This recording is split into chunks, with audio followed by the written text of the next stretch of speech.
High on my itinerary was Sonderberg in Franconia, near the Württemberg border.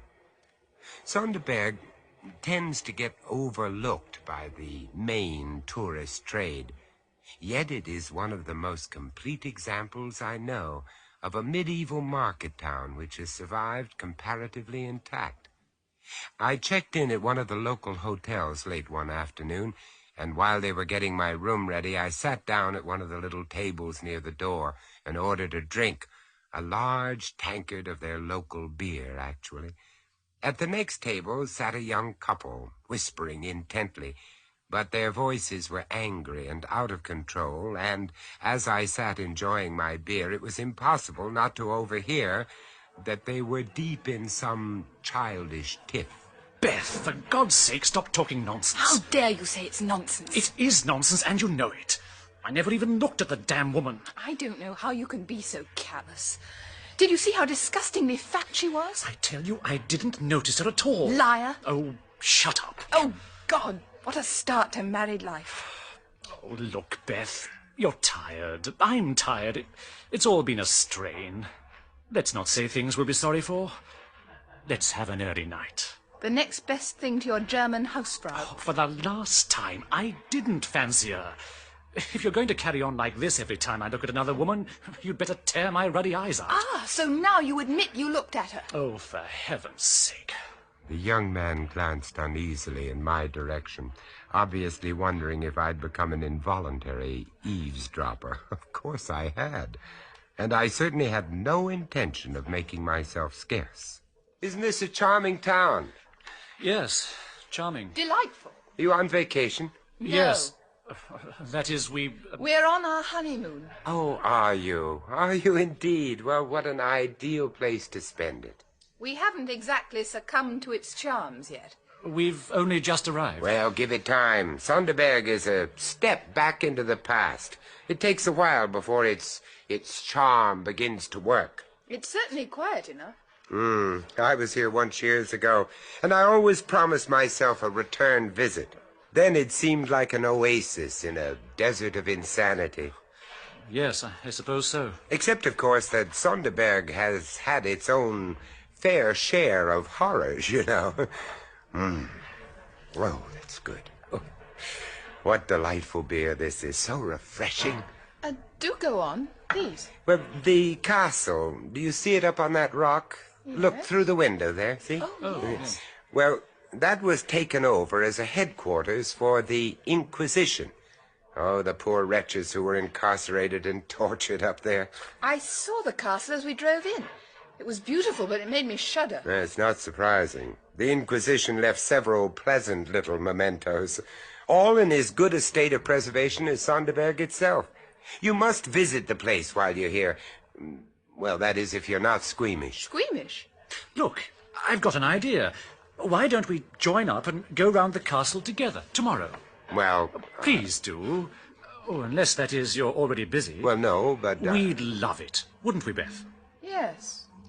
Yes, of course we would. At first, I couldn't understand the young man's enthusiasm. I mean, after all, a honeymoon is a honeymoon. Then it struck me that he needed a defense mechanism, and I would be there to guard him from the kind of row that I'd stumbled upon just now. Well, at any rate, we agreed to meet in the hotel lobby at 10 o'clock in the morning.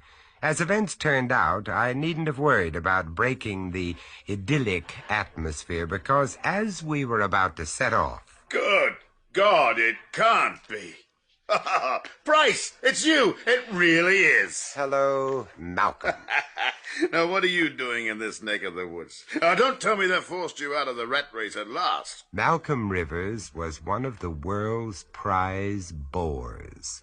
If the first prize in a competition were a part in one of Malcolm's movies, the second prize would have been a part in 2 of Malcolm's movies. Scouting locations, old son. You see that castle up there? That's just right for a new horror picture we've got. I'd love you to read it. It's a great script. Malcolm, I'm on vacation. Can't we discuss this later, or better still see my agent, huh? Oh, yeah, but look, just let me tell you. At this point, our taxi arrived. It was as battered as its driver, but we had all agreed to leave our own transport behind. Trouble was, when Malcolm heard the driver announce that he had come for the castle party, he insisted on coming with us. Castle? Well, you don't mean to say you're actually going there? Yes. Oh, well, that's great. I can actually show you where it all takes place while I'm telling you about it. Malcolm, Oh, come on, don't be so coy. You're worse than a virgin on a wedding night. I just couldn't shake him off. You never could with Malcolm. That's how he'd hustled his way to the top. Now he attached himself to us like an incubus. The film's all about the Sonderbergs. You know, the family, a sort of pageant of atrocity. I want to step back and look objectively at what each one did. Take Elisa, for instance. While I She can't lived speak in for the 16th others, century. I was doing my best not to listen. The castle, for those who don't know it, is built on an immensely steep rock dominating the town, and on its northern side is surrounded by a moat, which has long since been filled in. At the foot of the wall is a very pleasant garden with little sheltered seats. Sitting there is a good way of recovering from the rather overpowering tour round the castle. The girl was right. There still was a sinister aura clinging to the place, which even a hot and cheerful summer's morning couldn't entirely dissipate. And they broke in and found the girl strung up by the wrists over the hot coals. Incredible story. Of course, we can't actually put all that into the picture, but we can imply a hell of a lot. You've got to admit it's a damn good commercial plot line. Now, that's why it's so important to get the feel of the place where it happened. We want to get right away from the studio look. Well, they can go out and shoot a police picture in real locations, or why not a horror picture? Now, the seventh Count was a real character. This you've got to hear. They say Mr. that Rivers, do you mind if we change the subject? Huh? My wife is feeling a bit faint. That's too bad, Mrs. And we haven't even seen the torture tower yet. Now, say, would your lady wife like to wait for us out here? She could sit down there in the garden. Oh, no, I don't want to miss anything. I'm quite all right. I think it was probably just that steep hill and the heat. You go on, Malcolm. We'll catch up with you later. No, I wouldn't dream of it. Stick together through thick and thin, that's my motto. I know, look at that. Ah, isn't it sweet? It can't be more than 6 weeks old. It was a tiny black kitten, which was playing with its mother near one of the seats in the garden just below us. The cat, a great sleek creature whose coat shone in the sun, lay stretched on the grass, and the kitten romped around near her. The mother would wave her tail for the kitten to try to clutch with its paw, or raise her feet to push the little one away as an encouragement to further efforts. It was a charming sight. Beth has been on to me to buy her a cat as soon as we were married. Now I'll get no peace. Oh, Jack, I'd like to take them both. I wonder who they belong to. Oh, they're not strays, and that's for sure. Look at the condition of the mother's coat. Well, they probably belong to the castle. It'd be great for the picture. Add a touch of atmosphere. Here, Puss. Come on, Puss. Malcolm, leave them alone. They can't get up the wall anyway. It's far too steep. Yes, you're right. Oh, look at the size of the mother. We don't grow cats like that in England. Now, wait just a minute. Here we are. What are you doing? Well, I'll just throw this stone to attract their attention. No, don't do that. Don't do that. You might hit the kitten. Oh, not a chance. What do you take me for? I may produce movies, but I'm not all that bad. I'll just aim it so it lands near them. Make them look up. You ever seen the expression on a cat's face when it's startled? Well, watch. Oh, Good God, man, look what you've done. I never meant to do that. Maybe the wall wasn't as sheer as it looked. Maybe there was a concealed angle at its base which we couldn't see. Whatever the reason, Malcolm's aim wasn't as true as he thought. I truly believe that he only intended to startle those cats. But when he leaned over the wall and threw the stone, it landed with a sickening thud right on the kitten's head and shattered out its little brains there and then. Oh, poor thing. The Mother cast a swift upward glance, and I saw her eyes flash like green fire as she stared for an instant at Malcolm Rivers. Then her attention was given to the kitten. After one quiver it lay still, while a thin red trickle oozed from a gaping wound. Oh, the poor, poor thing. Well, I wouldn't have had this happen for the world. I can't understand it. Beth, darling. The cat was assiduously licking the kitten's wound, and then suddenly she stopped. She must have realized that it was dead and that her ministrations were useless, for all at once she appeared to lose all interest in the pathetic little body. Instead, she looked again at Rivers, and in that look was all the concentration of primitive hate. Her green eyes blazed, and the blood which dabbled her mouth and whiskers made her look for all the world like an avenging fury. There, Malcolm, I hope you're satisfied. That's something for your horror film. And you have the consolation of knowing it's real blood and not vegetable dye. Oh, don't rub it in. I feel bad enough as it is. Oh, I'm sorry. Of course you do. I love cats. I really do. Although my outburst was a relief, I felt slightly ashamed. I realized how painfully vulnerable the man really was. I turned my attention to the cat. She was now attempting to claw her way up the wall. When this failed, she tried to launch herself into the air, eyes blazing, claws distended, and then she fell back. Let's go on. I can't bear any more. Do you want to go home? We can come back tomorrow. I think a brandy would do you good. I think a brandy would do us all good. No, I don't want to go back to the hotel. I want to see the castle. Let's go on. In face of her obvious determination, there was nothing else we could do. At least the tour would divert her mind, or so we hoped. And we also hoped that Malcolm would be deterred from prattling on about his inane script. But no. I really expect to pick up some great vibrations in the torture tower. It's just over there. You see, you can't expect to involve your audience unless you're involved yourself. Now that's the basic rule. You've got to be convinced. And that's why so many movies are just laughable. Nobody is convinced, least of all the makers. I remember one crazy scene. This will kill you. There was this... As Malcolm laughed, I looked back at the cat. She too had heard, and her whole demeanor seemed to change. She no longer tried to jump or run up the wall, but instead began to lick and fondle the dead kitten as if it were alive. Then she took it in her mouth and began to follow us until we reached the limit of the wall's boundary. I thought I was the only one who noticed, but I was wrong. Mr. Rivers, I know this may sound silly, but I think that cat means to do you harm. Oh, now that I like. Oh, let's keep a sense of proportion about this. Well, I'm terribly sorry about what happened, but I refuse to avoid dark alleys over a damn cat. Besides, she probably has a litter of others under some bush. Yes, Beth, I think you're being melodramatic. Do you? Look, Beth, are you sure you wouldn't rather call it a day? Oh, for heaven's sake, stop fussing. I said I was all right, didn't I? Or are you trying to get rid of me? Oh, now, don't start that again. All I was trying to do was to give Mr. Rivers a perfectly reasonable warning. I think all our tempers are a little frayed.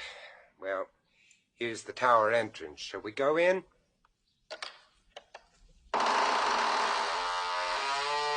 I tried to sound unconcerned, but somewhere in the back of my mind I had a sneaking feeling that the girl was probably right.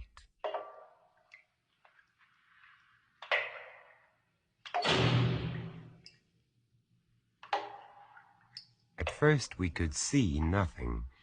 The darkness seemed incarnate, surrounding, stifling us like a blanket. The four of us just stood there, waiting for the use of our eyes to return. We were in the lower chamber. The thin sunlight, filtering in through a tiny window, seemed to lose itself in the thickness of the walls, which were coated with the dust of centuries. Here and there were patches of dark stain. Only Rivers, naturally, remained comparatively unmoved. Not much room for cameras down here. Still, I suppose we could manage. Excuse me, but you are English? Yes. Well, 3 of us are. I think you English are interested in tortures, yes? Yes. You would like to see our collection? Yes, It's the best in Germany. Thank you very much. Perhaps you could show us around. You will follow me, please. You are my first party of the day. The main collection is on the floor above. I think you will find them interesting. I remembered the wealth of stories about the legendary cruelty of the Counts of Sonderberg, and of course their ladies. It was said that they had found a legitimate outlet for their bloodlusts by channeling them into the service of the officers of the Inquisition. None of your half measures here. Wow. Look at all that. Oh, Jack. We found ourselves in a room full of torture instruments, chairs full of spikes which gave instant and excruciating pain, steel cages in which the head could slowly be crushed into a pulp, racks, belts, boots, gloves, collars, and all around the walls great headsmen's swords, evil, keen-edged weapons that would decapitate with one slash, and nearby blocks where the victims' necks had lain, with deep notches where the steel had bitten through the guard of flesh and shored into the wood. We all found ourselves speechless in the face of this bestial evidence of man's inhumanity to man. All, that is, except Malcolm Rivers. Is unbelievable. Just what we need. It's too good to be true. It really is. You see, it's perfect for a setup just here. It's a question of getting permission to use this stuff, but well, I wonder what the formalities are. Hey, let me just sit in that chair a moment. Wow! Rivers was behaving with his usual insensitivity, but there was something more. I think the others shared the feeling with me that it was sacrilegious. An odd word to use, I know, but there was something sacred about the place. It was a temple, but a temple to evil. Now, over here, sirs and madam, is a famous instrument of the Inquisition. One might almost say the most famous, and still in perfect working order. The old man pointed to the main object in this chamber of horrors, the Iron Virgin, a copy of the famous one at Nuremberg. The contraption was covered in rust and dust, except for the face, which was oddly fresh-looking, as if the custodian had scrubbed it. While the figure was curved in the shape of a woman, it was just broad enough for a man to fit inside, as we could see when the door was opened. The door itself was enormously thick and was worked open and shut by a thick chain running through a pulley attached to a heavy beam in the roof. When the weight was released, the door would slam shut. The devilish nature of the Iron Virgin was truly revealed when you examined the inside of the door. A number of iron spikes were fixed there, and when the victim was placed inside it and the door closed, the upper spikes would pierce his eyes, and the lower ones his heart and vitals. What a charming toy. Oh, God, look at the bloodstains. It's hard to wash out blood completely, man. And there are some who say it comes back anyway. I think I can believe this place is haunted. And on that happy note, I vote that we make a hurried exit. That suits me. Well, let's go and have that drink we promised ourselves, shall we? Right now. No, wait. What's up this time, for God's sake? Hey, you, old man. Now, how big is that space? What, sir? The space inside. I want to see if I can get in. Oh, Well, I told you, I like sampling new experiences. Now, Malcolm, realism is one thing. Nonsense. Courage of your convictions and all that. Now, come on, Squire. I need your help on this. Very good, sir, if you insist. You're not serious. Well, sure I am. That's a tight fit. We've grown some since those days. But I'll manage. Here. See? You are not really allowed to use it, sir. If anyone found out, I might get into trouble. Why should anyone find out? I might even lose my job. Okay, I get you. Price, give him something, will you? Oh, well, all right. I'll settle with you later. I think this is all very silly. All in the cause of art. Well, I, for one, won't go and see his beastly film. That, my dear, makes two of us. Hey, what's all the whispering about? Oh, here you are. 2, 4, 6. Thank you, sir. Oh, thank you, sir. Do you think that will square your conscience? Oh, yes, sir. I think that squares it very nicely. And now that you've had your little game, can we all go? Go if you like. I'm not stopping you. I'm staying here. Oh, come on, Malcolm. Malcolm, nothing. I'm really enjoying this. Live dangerously, that's my motto. All right, Charlie, now unfasten the door. But, sir... Can't somebody stop Malcolm, this? you've had your little joke, but enough is enough. Enough hell. You, Charlie, do as I tell you. Now start letting that door down. But slowly. Very, very slowly. Despite his reluctance, the old man did as he was told. He worked the machine with a deliberate and excruciating slowness in which the outer edge of the door hadn't moved half 5 inches in as many minutes. The whole ridiculous charade had a kind of macabre thrill about it. It was a scene from Malcolm's horror film played exclusively for our benefit. And then I saw her. The cat. I don't think the others noticed at first. They were too intent on watching the progress of that door. Even Rivers had ceased to chatter. In the far corner of the chamber, dark, untamable forces were gathering. Her green, baleful eyes shone like danger lamps, and as I peered at her, I could see that their color was heightened by the blood which still smeared her coat and reddened her mouth, and still, slowly, inexorably, with the precision of an expert, the old man went on working that door. Even then I wasn't sure what the animal intended to do, or even if she intended to do anything, until suddenly... The cat! Look out for the cat! The cat launched herself, not at Malcolm, but at the luckless custodian.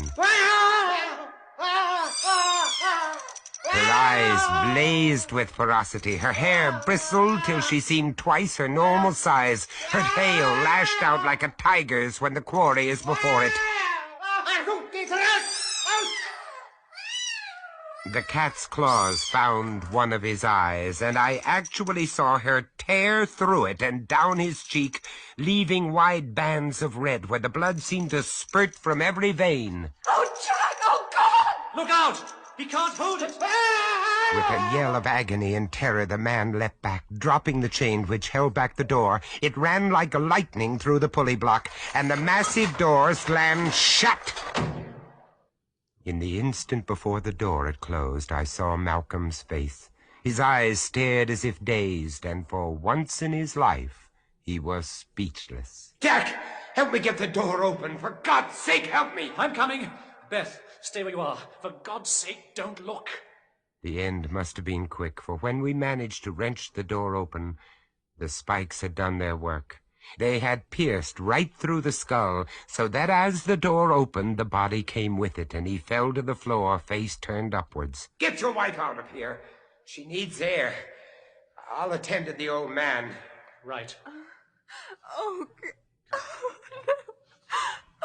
The old custodian was leaning against the wooden pillar, holding his reddening handkerchief to his eyes, while on the face of poor Rivers, there sat the cat, purring loudly as she licked the blood which trickled through the gashed sockets of his eyes. I pushed her away from her ghoulish meal, and, well, I hope no one will call me cruel, because I seized one of the old executioner's swords from its rack on the wall, and with one slash, shore her in two on the spot. Poor Malcolm. He'd had his total experience, a good deal more total than he'd bargained for. Cozy, wasn't it? You see what I mean about cats? You never can tell.